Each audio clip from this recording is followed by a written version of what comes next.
세상이 알지 못하는 기쁨이라는 제목의 말씀으로 하나님 말씀 선포하도록 하겠습니다. 성장이란 것 빼놓고는 우리가 생활할 수 없습니다. 성숙이란 것 또한 놓칠 수 없는 한 단어입니다. 그런데 성장과 성숙은 엄연히 다른 어떤 말씀인데 우리는 비슷하게 생각해 왔습니다. 그런데 오늘 주어진 이 본문의 말씀, 야고보의 말씀으로 통하여서 성장에 대한 것과 성숙에 대한 것들이 우리에게 같이 필요함을, 그러나 그 중에 우선순위가 무엇인지 말씀하신 것들을 우리가 영적인 귀를 열어서 듣게 됩니다. 여러분들 심령 속에 하나님 말씀이 깊이 있게 새겨지고 들려짐으로 통하여서 여러분들의 마음이 자유롭게 되고 또한 평안하게 되는 복된 은혜가 있길 간절히 소원합니다. 성장이라는 것은 우리들이 외적인 어떤 모양에서 자라났다, 그리고 또 커졌다 이렇게 표현할 때 성장이라 그렇게 표현하죠. 외적인 면이라 할 수 있습니다. 저 아이 보면은 훤칠하게 키가 컸는데 라고 그렇게 표현합니다.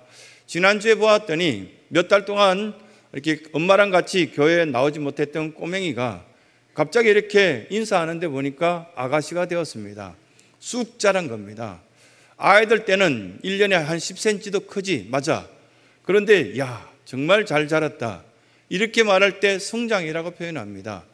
기업과 많은 어떤 부분에서 성장을 우리는 매번 기도하고 있습니다. 교회도 성장이 필요합니다. 성장되지 않으면 아픔이 여러 가지가 생깁니다.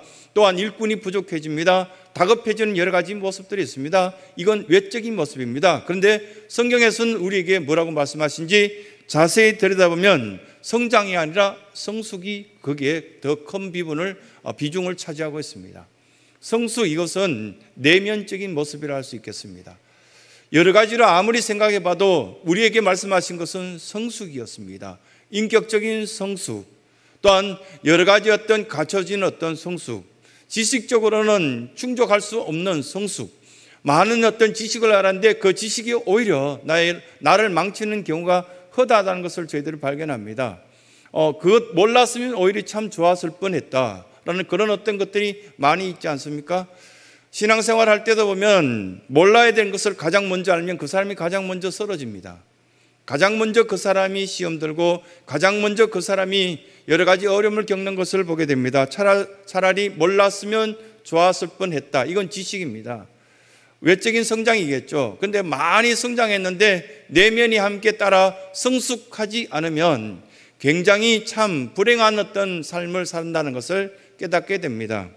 우리 교회 아이들 가운데 보면 키는 굉장히 컸고 이제 어른이 되었는데 그 내면은 아이에 머물러 있는 안타까운 모습이 있습니다. 그래서 남들은 외면적으로 이렇게 볼 때 저 아이 좀 부족한 거 아닌가 라고 말할 때 목회자의 심령으로는 그렇게 보지 않습니다. 그 내면적인 모습이 아직도 자라고 있고 성숙하지 못해서 그렇지 그렇게 부끄러운 거 아니야 라고 그렇게 저는 생각합니다.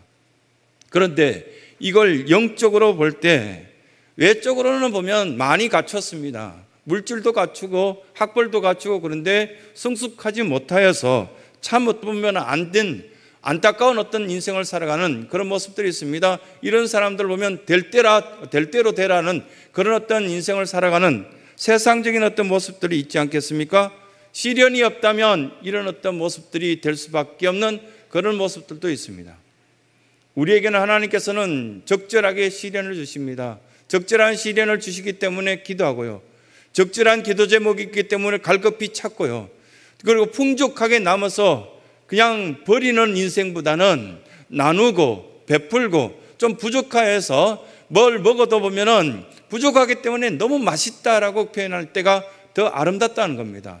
너무 많이 풍족해서 온 몸이 보면 비대해지고 비만이라 그러고 그것 때문에 고민하고 그것 때문에 병 생기는 것보다는 약간 부족할 때가 더 감사하고 더 좋구나, 그런 어떤 생각들을 많이 하지 않습니까?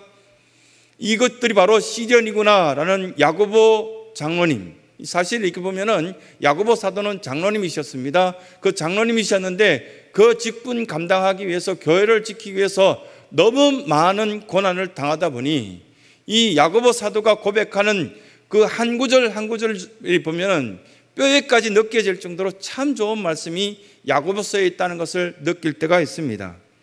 진정한 선생님은 제자를 바라보면 기대감이 있습니다. 저 아이 가르치면 잘 되겠다. 이게 멋진 인생이거든요. 가르치면 그 아이가 잘 따라오면 재밌습니다. 음악을 가르쳐도 노래를 잘 따라 부른다면 재밌습니다. 그런데 방향이 완전 반대 방향으로 가면 그때부터는 속 터진다 그럽니다. 그래서 사람 가르치는 것만큼 하지 말라는 이야기를 많이 하지 않습니까? 왜냐하면 사람은 안 변하기 때문입니다. 그 내면 성숙이 따라져 가야 되는데 성숙해져 가지 않고 외면을 자꾸 꾸미고 갖춰가기 때문에 신앙의 성숙보다는 세상적인 어떤 성장이 더 앞서고 더 많은 어떤 관심을 갖기 때문에 우리에게 아픔을 줄 때가 참 많습니다. 그래서 남들을 가르칠 때 기대되어지는 것, 이건 없을 수 없는 거지 않습니까? 우리들도 신앙생활하는데 기대감이 떨어진다면 신앙이 기대가 없다는 것은 신앙이 되지 않습니다. 신앙에 기대가 있다는 것은 예배에 대한 기도에 대한 응답에 대한 기대, 그리고 또 여러 사람들과의 관계를 우리가 생각할 때 오늘 또 11시 예배 가면 지난주에는 못 봤지만 그 권사님, 그 집사님 계시겠지. 만나면 이번 주에는 식사 한번 하자고 이야기해야 되겠다. 그런 기대가 있을 때 좋지 않습니까? 친한 사람들이 있을 때 교회는 더욱더 풍성한 신앙생활이 되는 것을 보게 됩니다. 이것이 기대입니다. 하지만 기대감이 떨어지고 기대되어지는 것이 없을 때 신앙생활이 될까? 아닙니다. 종교생활밖에 안 됩니다. 그런데 예수님께서도 우리에게 기대하는 것이 있습니다. 첫 번째, 구원의 확신입니다. 예수 그리스도를 믿고 내가 하나님 나라에 분명히 갈 것이라는 구원의 확신, 이거 없다면 오래 신앙생활에도 아무것도 아닌 껍데기 신앙생활을 하고 있는 겁니다. 두 번째는 또한 우리가 찬양과 기도 가운데 보면은 성장되어질 것, 성숙되어서 마음이 평안해지고 물질은 줄어들었지만 너무 행복하다고 이런 어떤 행복한 것을 고백할 수 있는 기대감이 있는 그런 신앙생활을 주님께서는 우리에게 원하고 계신다는 겁니다. 또 다운 신앙생활요, 목회자다운 신앙생활, 또한 중직자다운 신앙생활, 집사님다운 신앙생활, 교사다운 신앙생활, 찬양대 거룩한 가운을 입고 찬양하는 그런 어떤 신앙생활이 되어지길, 기대되어지는 모습들이 있기를 원하는 겁니다. 그래서 내 입술에 불평이 나올 때도 우리는 입술을 막고 참습니다. 주님께서 나를 기대하고 계시기 때문입니다. 그것 참으라고. 바로 야고보 사도가 말한 것처럼 내 형제라, 너희가 여러 가지 시험을 만나거든 온전히 기쁘게 여기라. 기쁠 게 없는데요 라고 이야기할 수밖에 없지만 그 입술 참아서 잠깐만 견뎌보라고, 더 좋은 것이 너에게 흘러 들어갈 것이다. 그렇게 말씀하시는 주님의 뜻을 발견하는 것입니다. 우리의 인생은 광야, 사막 생활하고 똑같다라고 많은 인류학자들이 이야기합니다. 광야에 가면은 오늘은 아침에는 금방 이렇게 따뜻한 바람이 불었는데 언제 모래 폭풍이 불어올지 모른다고 합니다. 또 언제 어떤 기후가 변하고 어떤 환경이 변할지 모르는 것이 광야 생활이라고, 거기에는 준비된 것이 없다는 겁니다. 내가 만들어 가야 되고 내가 개척해 가야 되듯이 우리의 신앙생활은 100년 동안 광야 생활하는 겁니다. 그게 뭔가 만족스럽고 다 갖춰진 것 같다 그러면 거의 하나님 안 찾을걸요. 부자가 되고 그리고 또한 권력을 꽤 갖고요, 많은 것들 가지면은 대체로 변명을 많이 합니다. 오늘은 이렇게 바쁘고 저렇게 바빠서 주님을 만날 수가 없네요, 죄송합니다, 이렇게 이야기할 겁니다. 그래서 버려지는 겁니다. 우리가 기대감이 떨어진다는 것은 신앙이 없다는 말과 똑같고요, 이 광야 생활 속에 나의 부족함으로 통하여서 갈급한 어떤 심령들이 유지된다는 것은 행복한 겁니다. 주님께서는 우리에게 이런 어떤 시련의 고통을 통하여서 기대하라고, 감사하라고, 오히려 그 시련 때문에 얼마나 많은 형통한 복을 누리냐 이렇게 말씀하신 것도 우리가 깨닫는 부분들이 많이 있습니다. 오늘 이 야고보서 1장 1절에서 4절 말씀, 이 짧은 말씀 가운데 우리에게 교훈하는 메시지가 3가지가 있습니다. 그 첫 번째 메시지는 시련의 결과를 통하여서 믿음이 있는지 없는지 드러난다. 이 말씀을 첫 번째 하십니다. 어려움이 있으면 인격이 드러나신 분 있죠. 어려움이 있으면 어른처럼 대답하신 분 있죠. 어려움이 있을 때 오히려 자기가 그 모든 어려움을 감당할 때니까 다른 가족들은, 이 공동체는, 주변의 사람들은 그냥 잠깐만 기다려주면 된다라고 그 모든 것들을 책임지려고 하는 아름다운 모습이 있습니다. 이게 영적 전쟁입니다. 우리의 생활은 영적 전쟁입니다. 영적 전쟁은 내일이 없습니다. 오늘 지면 죽습니다. 영적 전쟁은 다음이 없습니다. 지금 이겨야 됩니다. 지금 퇴보하면 오늘 내 마음속에 지금 뭐 비도 약간 온다 그러고 그렇게 하는데 교회 나가야 될까? 그 영적 전쟁의 마음에 퇴보하게 되면 다음은 없습니다. 그 다음부터는 환난과 여러 가지 시험이 있을 때 여러 가지 어려운 겪은 그것들을 통해서 그때 내가 성전을 향하여 그냥 걸어 나갈 걸, 이런 어떤 생각들을 갖게 된다는 겁니다. 이런 어떤 영적 전쟁을 야고보 사도는 우리에게 말씀하시면서 먼저 시험이 있을 때 우리는 어떻게 해야 될지 잘 기억해야 된다고, 지식으로 그 시험을 이겨낼 수 없다라는 말씀을 해줍니다. 대체로 보면 세상은 우리에게 이런 어려움이 있을 때 이런 지식을 갖고 이런 어떤 극복할 태도를 가지면 된다, 뭐 그런 어떤 말씀들을 전하고 있는데요.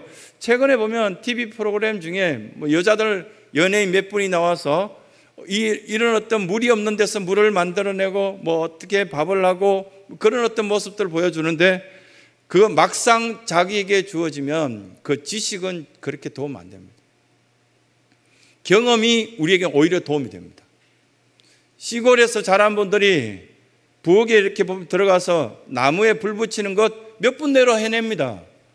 그런데 그 연예인들 뭐 여자분들이 한 6명이 와가지고 뭐 가전예를 쓰는데 뭐 한 시간 반 만에 불 붙이던데요. 지금 여기 어르신들이 만약에 봤다면 웃지 않겠습니까? 그 불을 못 붙여. 이렇게 이야기했는데 그분들에게는 어려웠던 겁니다. 왜냐하면 지식으로 불 붙이려고 했기 때문에. 똑같이 우리는 성경에서 가르쳐주는 이런 시험이 있으면 이렇게 얘기해라, 그걸 지식으로 알고 있고, 그런데 만약 나에게 그 시험거리가 찾아오면 그 지식은 아무도 도움이 되지 않는다. 차라리 내 옆에서 믿음 좋은 사람이 중보 기도해 주는 게 그게 더 도움이 될 때가 있습니다. 야고보는 이런 어떤 이야기를 하면서 제대로 신앙하는 데 있어서는 시험이 없을 수 없다라고 이야기하면서 아브라함의 예를 들 수도 있고요, 여러 믿음의 사람들의 예를 들 수 있습니다. 그 아브라함은 순간적으로 자기 아내를 누이라고 이야기하면서 넘어가려고 했지만 오히려 그것이 문제를 키우는 일들이 되었습니다. 시험이 있을 때 믿음이 정말 있느냐를 보게 되는 일들이 되는 것이죠. 결국은 믿음은 실제여야 된다 말씀합니다. 우리의 믿음은 실제 적용할 수 있는 믿음이 되어야 되는 것이지 알고 있는 것, 배운 것으로 되지 않는다고 말씀하십니다. 모리아 산에서 창세기 22장에 보면 하나님은 아브라함에게 너의 자식 이삭을 바치라 했을 때 이 아브라함에게 있어서 결정할 때 그 모습을 보면 이론이 아니었습니다. 바로 그 이삭을 잡아 바치려고 했을 때 아브라함아라고 하나님은 크게 부르시면서 멈추게 했던 모습을 봅니다. 하나님은 인격적인 하나님이시고 굉장히 이성적이기 때문에 우리에게 비윤리적인 비도덕적인 것을 요구하지 않는다는 것을 볼 수 있고요, 또 이 모리아 산에서 이 아브라함이 적극적인 어떤 반응 속에서 이삭을 바치려고 했던 그 많은 모습들 가운데 우리에게도 그런 요구가 있을 때 어떻게 할 것인가 라고 묻고 계시는 겁니다. 시련 가운데 이런 믿음의 행동이 나올 수 있을까? 그런데 그 이삭을 가만히 누워있던 이삭을 보면은 참 멋있다라는 생각이 드는데, 지금 100세가 훨씬 넘었던 아버지에게 어떤 반항도 하지 않고 왜 이러세요? 라고 소리도 치지 않고 뭐 어떤 행동도 하지 않고 가만히 누워있는 이삭의 믿음이 더 대단한 겁니다. 그런데 그 이삭이 결혼할 때도 보면은 한 아내의 남편으로 평생 살아가는 족장시대에 있을 수 없는 그의 행동을 보게 됩니다. 여러분, 평생 살아가는데 한 교회, 한 아내, 한 남편, 나에게 주신 자녀, 이 자녀들을 축복하면서 그렇게 생활한다는 건 하나님 보시기에 매우 만족스럽고 예쁘다라고 표현할 수 있는 모습이라 할 수 있습니다. 그래서 크리스찬, 교회 다니는 사람 이렇게 말한다면 그 시련 속에서도 믿음을 보일 수 있는 사람, 내 사랑하는 아내를 끝까지 지키고 버리지 않는 사람, 내 사랑하는 남편의 이야기를 믿어줄 수 있는 그 사랑하는 아내의 어떤 모습들, 이것이 진실한 시련 속에서도 우리에게 보여줄 수 있는 믿음의 산증거 아니겠습니까?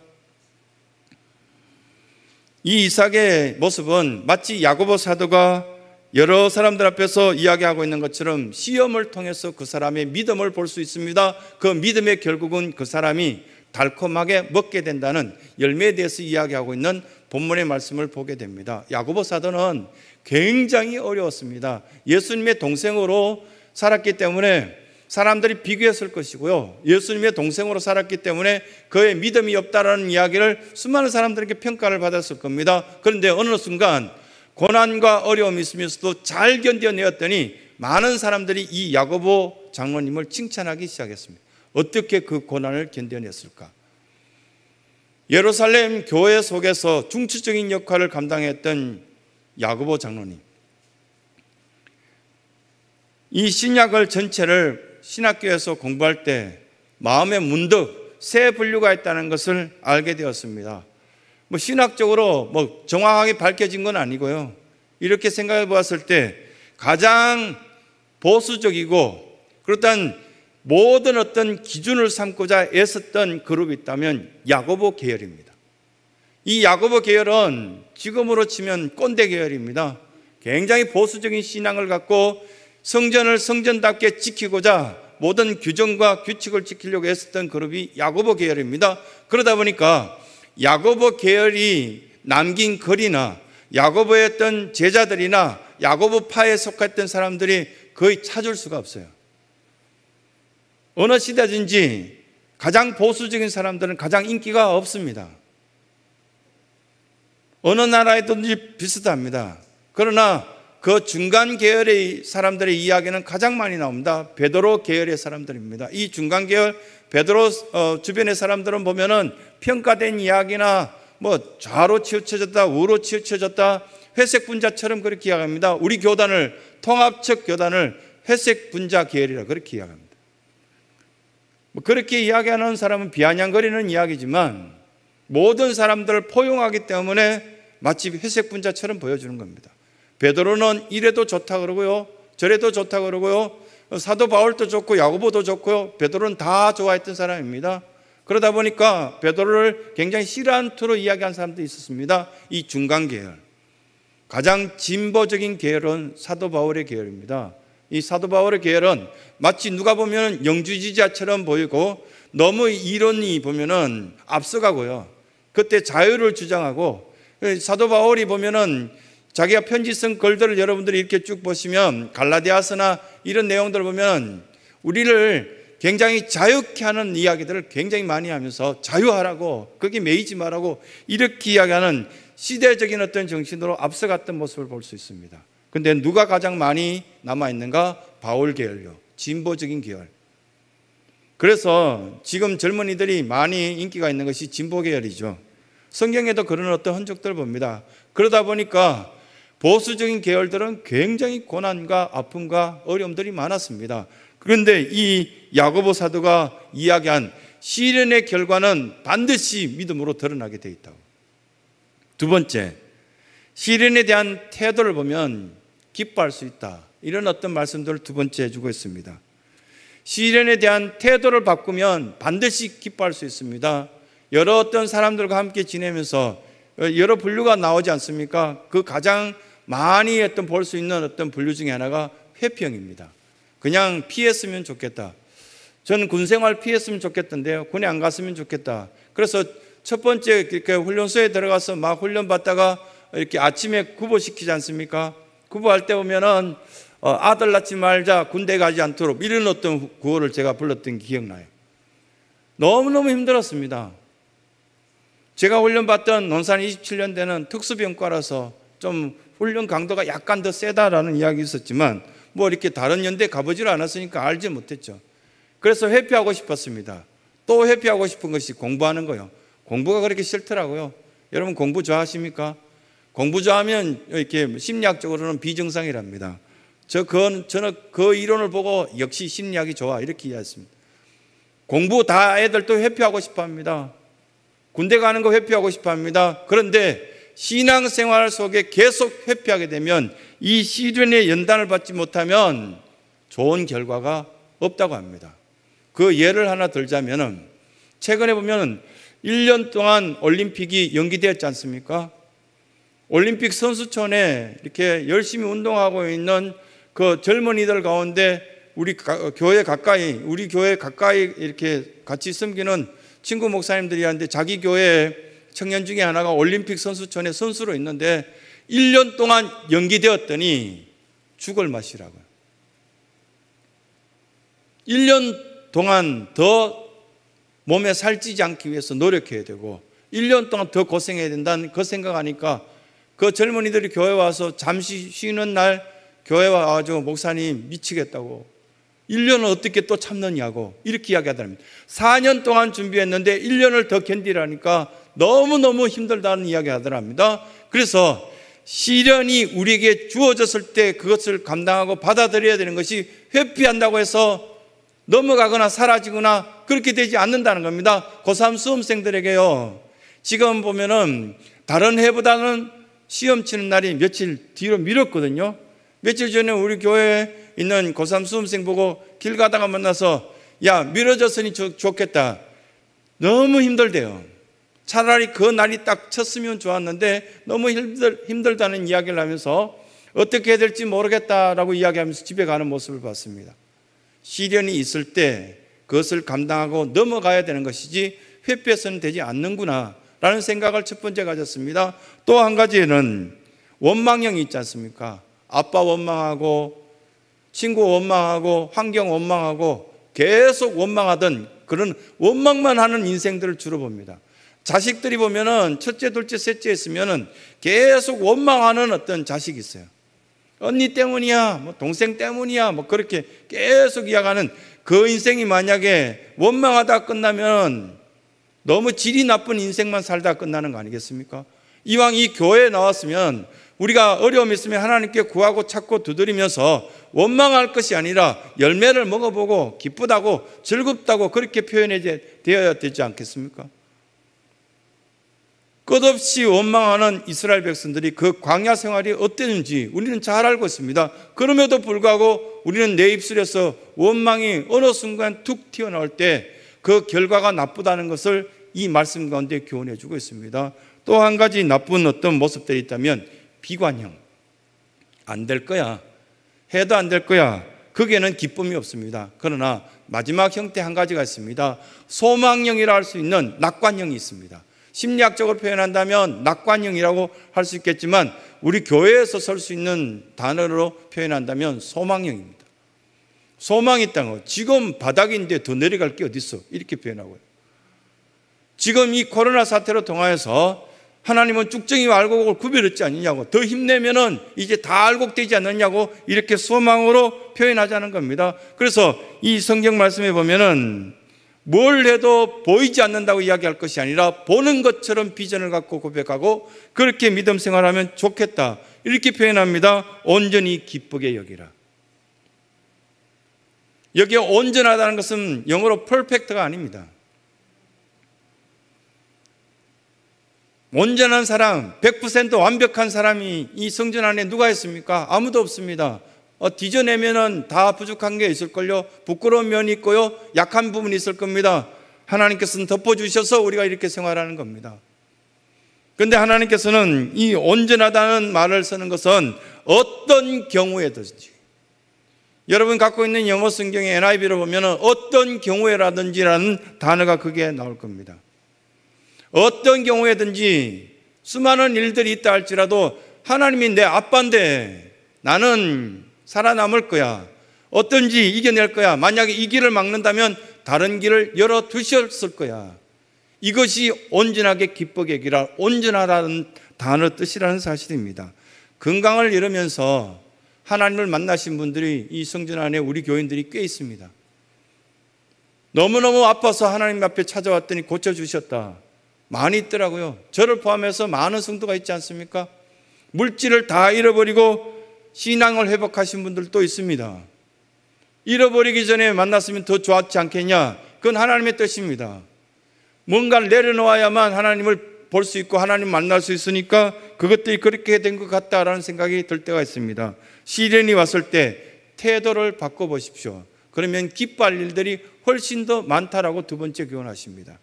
마지막 우리에게 이렇게 이야기하십니다. 시련이 올 때 기뻐할 수 있는 방법들을 이 말씀은 우리에게 교훈해 주고 있습니다. 어떻게 교훈하고 있습니까?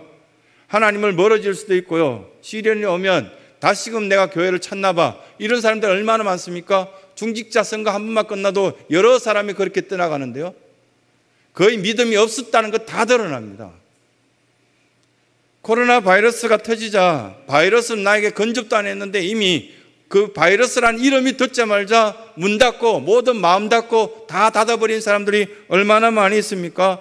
아담과 하와가 범죄한 이후에 누가 그 옷을 찧어서 입혀주셨습니까? 하나님입니다. 부끄러운 것은 하나님께서 가려줄 수 있습니다. 내가 만든 나뭇잎요, 그거 얼마 가지 못해서 다 말라 비틀어지고 우리의 부끄러운 부분들이 다 드러납니다. 하나님이 저의 부끄러움도 막아주셔서 여러분 안 보고 계시는 거고요. 여러분들의 부끄러운 부분도 하나님이 다 막아주셔서 제가 보지 못하고 있는 겁니다. 다 드러나게 된다면 우리는 기뻐할 일들이 거의 없습니다. 모르니까요. 지식적으로 알려고 하지 않고 신앙적으로 믿으려고 하니까 믿을 만한 사람이요. 다 받아들이고 함께 찬양하고 기뻐하는 사람들 아닙니까? 하나님은 우리에게 뭐라고 부르라고 말씀하시는지 기억했으면 좋겠습니다. 아버지라고 부르라고 했습니다. 저의 개인적인 어떤 모습들을 이렇게 생각하면 친척이 없습니다. 북에서 내려오셔서 겨우 자식들 몇 명, 우리 가족이 다였습니다. 그러다 보니까 우리 집에서의 아버지라는 것은 절대자고요. 아버지라는 것은 최고의 사랑을 가진 분이고 아버지는 모든 걸 다 해주시려고 하는 분이고요. 그 아버지라는 단어가 너무너무 좋았습니다. 그런데 어느 순간 아버지도 하나님께서 부르신 날이 있었습니다. 그러나 우리를 떠나지 않고 우리에게 아버지라고 불러라고 이렇게 말씀해 주신 분이 하나님이십니다. 얼마나 좋습니까? 힘듭니까? 외롭습니까? 아픈 부분이 있습니까? 어떻게 하라고 그랬습니까? 아버지를 찾으라고, 구하라고, 두드리라고. 그런데 왜 그건 못하냐고 그렇게 말씀합니다. 그래서 우리가 기쁘지 못하구나 라는 것들을 우리에게 말씀으로 교훈하시는 것입니다. 이것이 사실은 4절에 있는 말씀들이 우리에게 이루어지길 바라고 있는 말씀인데 조금도 부족함이 없게 하려 함이라. 조금도 부족함이 없게 하려 함이라. 아빠의 마음입니다. 아버지의 마음입니다. 엄마의 마음입니다. 이것이 목회자의 마음이고요. 여러분들이 보면 망하고 이렇게 비틀어지길 바라는 것이 목회자의 마음 같습니까? 그러지 않습니다.